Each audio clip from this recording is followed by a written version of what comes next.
खुदा कहाँ है? खुदा कभी जुदा नहीं होता। अगर जुदा होता तो फिर वो खुदा न होता। हम ही इससे जुदा हैं, पर्दा हमारी नज़र का है। वो तो दिलों में बेहिजाब बैठा हुआ है। जिस दिन हम पर्दा हटा लेंगे वो हमें अपने अंदर नज़र आएगा। और जिस दिन अपने अंदर नज़र आ गया उस दिन हर जा हर सू हर तरफ वही नज़र आएगा। अगर वो अपने अंदर ना मिला तो फिर कहीं नहीं मिलेगा।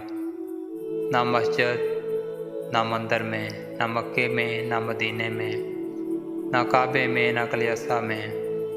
अपने दिल को खुद से दूर ना करो, चाहे वो कितने ही गमों से भरा हो। खुदा अपने खजाने टूटे हुए दिलों में रखता है। मौलाना रूमी।